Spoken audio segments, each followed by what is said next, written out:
Permission से road काटे हो? किसके परमिशन से रोड काटे हो? बिना परमिशन लिए आप रोड कर दीजिएगा। अभी एफआईआर करते हैं तब आप जवाब दीजिएगा। पहले मैंने चिन्हित करवा लिया अपने जो भी स्टाफ थे कि किन किन के द्वारा अतिक्रमण किया गया रोड को, उनको नोटिस दिया गया। 3 दिन माइकिंग कराया गया बजाते कि आप लोग भाई खाली कर दीजिए, नहीं तो फिर हम लोग फोर्सफुली हटाएंगे और फाइन भी वसूलेंगे। कि मैं जब तक रहूँगा रक्सौल को अतिक्रमण से मुक्त करके। रक्सौल के लिए जाम की समस्या कोई नई बात नहीं थी, तो ये जाम से हर दिन 2-4 हमें भी होना पड़ता था। तो मेरे सबसे पहला प्राथमिकता था शहर को जाम मुक्त करना। रक्सौल के लिए हम 3 चीज़ पे काम करना चाहते हैं। पहला था मेरा जाम मुक्त रक्सौल, दूसरा था हमारे शहर का सफाई। हम लोग एक टोल फ्री नंबर भी जारी करने वाले हैं। अगर आपको कहीं भी गंदगी दिखे या नाली जाम हो, रोड पे पानी आता हो, तो 24 घंटे के अंदर उसको हम लोग साफ करें। और तीसरा काम है, जितने भी फुटपाती दुकानदार हैं जो अभी हम लोगों के चलते हो सकता है सभी रोजी रोटी डेली कमाने वाले हैं और वो बेघर हो गए, तो उसके लिए भी हम लोग प्लान कर रहे हैं कि कहाँ कहाँ उन लोगों को बसाया जाए ताकि इज्जत के साथ वो रोटी खाएं और अपने परिवार का पालन कर सकें।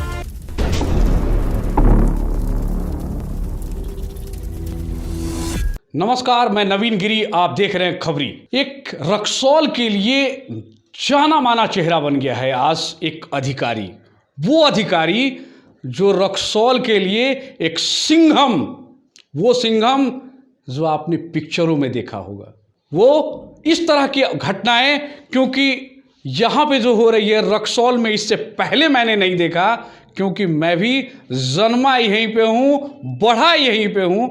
तो मैं आपको चाहूँगा, आपको मिलाता हूँ मैं उस शख्सियत से, उस अधिकारी से जो रक्सौल में आज जो कुछ किया है उन्होंने, वो बहुत ही सराहनीय बात है। आइए मैं मिलाता हूँ, आपको दिखाता हूँ, उनसे मिलाता हूँ, उनसे बात करता हूँ। आप सुनिए। सर नमस्ते।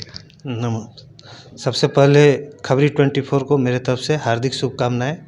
आपके द्वारा बहुत ही अच्छा और सकारात्मक न्यूज़ चलाई जाती है, और खासकर जन सरोकार से लेकर। बहुत बहुत धन्यवाद सर।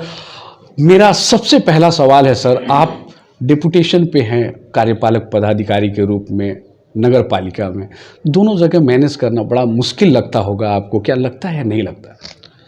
देखिए, हम लोगों की जो नियुक्ति ही हुई है, हम लोग बिहार सरकार के कर्मी हैं और कर्मी 24 आवर ड्यूटी में रहता है। तो अगर हमको उस लायक समझते हुए यहाँ के जिला पदाधिकारी के द्वारा एक अतिरिक्त प्रभार और कार्य दायित्व दिया गया है, तो मैं उस पर 100% खरा उतरूँ, इसके लिए मैं मनोयोग से कार्य करता हूँ। और इसके लिए मैं कुछ समस्या होती है, चूँकि समय का है, चूँकि मैं पहले से एक और अतिरिक्त प्रभार में हूँ, यहाँ कार्यपालक दंडाधिकारी भी हूँ और निर्वाचन पदाधिकारी भी हूँ। इसके साथ साथ नगर कार्यपालक पदाधिकारी का भी मुझे चार्ज दिया गया है, लेकिन मैं बैलेंस करके उस काम को अच्छी तरह से मतलब कर सकता हूँ और करूँगा जी। ये देखिए, आप नगर परिषद में, रक्सौल नगर परिषद में बहुत बड़ी समस्या थी जाम की, बहुत बड़ी समस्या थी। इंक्रोचमेंट की बात करें, क्योंकि इंक्रोचमेंट सबसे ज़्यादा हावी था रक्सौल में। आपने कैसे ये प्लान किया कि इस तरह से किया जाए और आगे बढ़ा जाए, इस काम को करें? देखिए, रक्सौल के लिए जाम की समस्या कोई नई बात नहीं थी, और चूँकि मेरी पोस्टिंग यहाँ लगभग 3 साल से ऊपर हो चुकी है, तो ये जाम से हर दिन 2-4 हमें भी होना पड़ता था। चूँकि उस समय मेरे पास वो शक्ति प्रदत्त नहीं थी। प्लान मेरे पास पहले से था कि अगर मैं इस पद पे रहता तो मैं किस तरह से रक्सौल को एक सुनियोजित और जाम मुक्त शहर के रूप में स्थान देता। तो चूँकि वो समय भी आ गया, चूँकि एक कल्पना होती है, उस कल्पना को साकार करने के लिए डीएम सर ने मुझे उस लायक समझा और मुझे वो पद दिया। तो मेरे सबसे पहला प्राथमिकता था शहर को जाम मुक्त करने का, चूँकि ये एक अंतर्राष्ट्रीय शहर है और अंतर्राष्ट्रीय शहर में दोनों देशों के लोगों के बीच का आवागमन का मुख्य मार्ग ये रक्सौल मेन सड़क होकर जाता है। और यहाँ प्रायः देखा जाता था लोग 2-2 घंटा 3-3 घंटा जाम में फंसे रहते थे, कोई देखने वाला नहीं, कोई सुनने वाला नहीं था। हो सकता है पूर्व में पदाधिकारी कार्य किए हों, लेकिन उस कार्य को उन्होंने 100% धरातल पर नहीं उतार पाया। अगर वो उतारे रहते तो आज ये रक्सौल में ये समस्या 2-4 नहीं होता। पहले से ही प्लानिंग था, उस प्लानिंग को मैंने साकार करने के लिए यहाँ अनुमंडल पदाधिकारी को एक पत्र दिया कि मुझे पुलिस पदाधिकारी दंडाधिकारी की उपलब्धता कराई जाए ताकि मैं इस पे काम करूँगा। और इसके लिए पहले से मेरे द्वारा बजाते नोटिस पहले मैंने चिन्हित करवा लिया अपने जो भी स्टाफ थे कि किन किन के द्वारा अतिक्रमण किया गया रोड को, उनको नोटिस दिया गया। 3 दिन माइकिंग कराया गया बजाते कि आप लोग भाई खाली कर दीजिए, नहीं तो फिर हम लोग फोर्सफुली हटाएंगे और फाइन भी वसूलेंगे। उसके बाद हम लोगों के द्वारा ये कार्य चलाया गया। इसमें यहाँ के आम नागरिक चूँकि पहले से ही त्रस्त थे, उनका बहुत ही सहयोग मिला और ख़ासकर जनप्रतिनिधियों का दबाव नहीं हुआ। जनप्रतिनिधि भी चाहते थे कि हमारा रक्सौल शहर साफ स्वच्छ हो और जाम मुक्त हो, तो उनके द्वारा भी किसी भी तरह से नाजायज़ फ़ोन करके कि फलाना मेरा अपना आदमी है, उसका दुकान छोड़ दीजिए, तो ये ऐसा कोई परिस्थिति हमको झेलना नहीं पड़ा और लोगों का सहयोग मिला, जिसके कारण मैंने रक्सौल शहर से अतिक्रमण हटा दिया। अब पुनः फिर रक्सौल में कहीं कहीं सुनने को मिल रहा है, उसके लिए भी हमने टीम बनाकर रखा है और उम्मीद करता हूं कि मैं जब तक रहूंगा रक्सौल को अतिक्रमण से मुक्त करके रखूँगा। लेकिन आपने कुछ एक प्लान किया हुआ है कि जैसे अतिक्रमण कोई फिर दोबारा, जैसे अभी आपने हटा दिया फिर वो करते हैं, तो उसके लिए भी कुछ फाइन वगैरह की बातचीत हुई है? हाँ, उसके लिए हमने ऑलरेडी 2 टीम बनाया है और उसके लिए हमने कर्मी और पदाधिकारी को भी नामित कर दिया है कि अब अगर अतिक्रमण होता है तो आपको भ्रमणशील रह के उसको देखना है, उसको चिन्हित करना है, उसको फाइन करना है। अगर इसमें कोताही बरता जाएगा तो फिर हम आप पर कार्रवाई करेंगे। फाइन जो आप रखे हैं ना, किस तरह के फाइन रखे हैं कि जैसे चलते हुए वाले के लिए वो ज़्यादा कोई परमानेंट लगाया है, उनके लिए क्या है ये? देखिए, इसके लिए सीधा सा है कि पहले फाइन करने का पावर नगर कार्यपालक पदाधिकारी को नहीं था। नया संशोधन के तहत नगर कार्यपालक पदाधिकारी को अतिक्रमण हटाने की शक्ति प्रदत्त की गई। उस शक्ति के तहत अस्थायी अतिक्रमण में 5,000 तक का फाइन करना है और अस्थायी अतिक्रमण में 20,000 तक का है।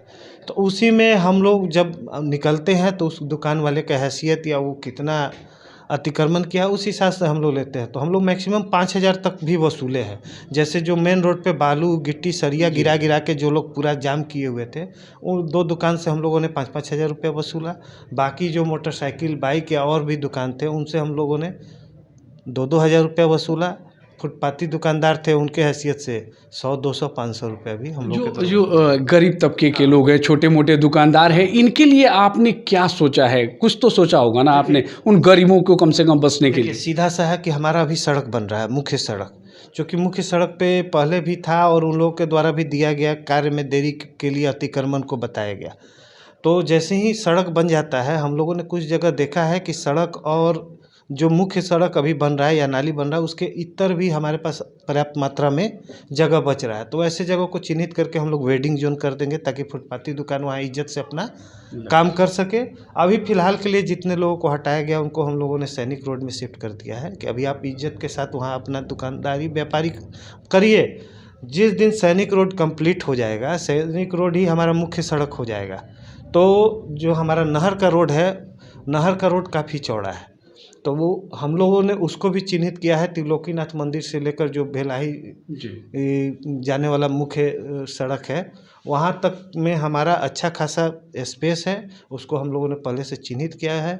अगर जिस दिन सैनिक रोड हमारा कंप्लीट हो जाता है तो हम लोग उसको भी वेडिंग जोन में कन्वर्ट कर देंगे ताकि लोग वहाँ जाके अपना दुकानदारी करें इज्जत के साथ और हमारा शहर ट्रैफिक से मतलब निजात पाए, जाम मुक्त हो। एक चीज़ और है सर, ये लोगों की जो बातें हैं वो सुनने में आ रही है, जो बाटा चौक के पास में है, सटही वाले बहुत सारे लगाए रहते हैं, इनके लिए क्या है? क्योंकि ये लोग ज़बरदस्ती, आप देखिए सब जगह बैठे हुए, इनके विषय में आप क्या कहें? देखिए, सटही बाज़ार या जो भी है वो हमारे नगर परिषद क्षेत्र में नहीं है। सबका अपना एक अधिकार क्षेत्र होता है, वो रेलवे के क्षेत्र में बैठते हैं। हमारा नगर पालिका का जो क्षेत्र है हम उसके लिए दायित्व है। अगर वहाँ किसी भी प्रकार का कोई अतिक्रमण करता है या कोई इलीगल एक्टिविटी करता है तो उसके लिए हम लोग जवाबदेह हैं, हम लोग उस पर तुरंत त्वरित कार्रवाई करेंगे। इसके लिए मैंने रेलवे से भी बात की है कि आप अपने स्तर से देखिए, चूँकि जो सटही बाज़ार है वो एकदम रोड से सट के अपना दुकान लगाते हैं और जो आपका फुट ओवर ब्रिज जो बना हुआ है तो मैक्सिमम जिस समय गुमटी बंद होता है तो वहाँ जाम की स्थिति हो जाती है। तो हम लोगों ने बात किया, वो भी बोले हैं कि ठीक है हम देखते हैं, अगर नगर परिषद क्षेत्र में जो अगर सटही बाज़ार अगर कहीं पर है तो उसकी सूचना मिलेगी, हम लोग तुरंत थाना प्रभारी से बात करके उसको वहाँ से हटा देंगे। आगे के लिए आपने रक्सौल के लिए और क्या क्या सोच रखा है? अगली प्लानिंग क्या है? देखिए, मुख्यतः मेरा जो हमको प्रभार मिला था तो हम रक्सौल के लिए हम 3 चीज़ पे काम करना चाहते थे। पहला था मेरा जाम मुक्त रक्सौल हो और कोई भी निर्बाध रूप से आया जाए, कहीं भी किसी को जाम की समस्या ना हो। इसके लिए हम लोगों ने जगह जगह पार्किंग प्लेस भी पहले से ही चयन कर लिया है। इस कहाँ मोटरसाइकिल का पार्किंग कराना है, कहाँ 4 व्हीलर का, और कहाँ से ई रिक्शा, टेम्पू या टांगा को, इसका हम लोगों ने पहले से ही प्लान तैयार करके रखा हुआ है। जैसे ही हमारा सड़क तैयार हो जाता है, हम लोग उसको तुरंत इम्प्लीमेंट कर देंगे, तो उससे हमारा जाम मुक्त हो जाएगा। दूसरा था हमारे शहर का सफाई। इसके लेकर हम लोग 28 तारीख को एक बैठक भी करने जा रहे हैं। यहाँ के जितने भी प्रबुद्ध और समाज सेवी हैं, उनके साथ एक बैठक हमने ब्रांड एम्बेसडर श्री डॉक्टर स्वयंभू सलभ को बनाया है, ताकि उनसे मार्गदर्शन भी लेते रहेंगे शहर को स्वच्छ और साफ रखने में हम लोगों को क्या क्या और करना है। इसके लिए हम लोग 28 को एक बैठक रख रहे हैं, जिसमें Lions club, chambers of commerce और भी जो भी है स्वयंसेवी संस्था हैं, उन सभी को हम लोग उसमें, भारत विकास परिषद है, सब लोगों को हम लोग इन्वॉल्व कर रहे हैं। उनसे सलाह लेंगे कि शहर को हम लोग स्वच्छ कैसे करें, क्योंकि सभी दुकानदार या आम आदमी में जागरूकता हमारा सबसे, अगर गंदगी का मुख्य कारण है तो वह है प्लास्टिक जी। तो किस तरह से हम लोग प्लास्टिक को बैन करें, लोगों में एक तरह से जागरूकता करें कि आप अपना थैला लेकर आए, बाजार जाए, अपना दुकानदारी करें, प्लास्टिक का कम से कम यूज हो, जिससे कारण हमारा जो नली या जो भी होता है जाम हो जाता है, पानी ओवरफ्लो करने लगता है, तो उस सब से हम लोग निजात पा सकें। इसके अलावा हम लोग एक टोल फ्री नंबर भी जारी करने वाले हैं। अगर आपको कहीं भी गंदगी दिखे या नाली जाम हो, रोड पे पानी आता हो, तो 24 घंटे के अंदर उसको हम लोग साफ़ करेंगे।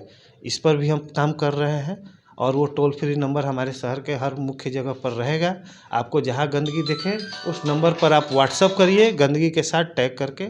हम लोग कोशिश करेंगे कि 24 घंटे के अंदर वहाँ साफ़ सुथरा दिखे, आपको गंदगी कहीं नहीं दिखेगा।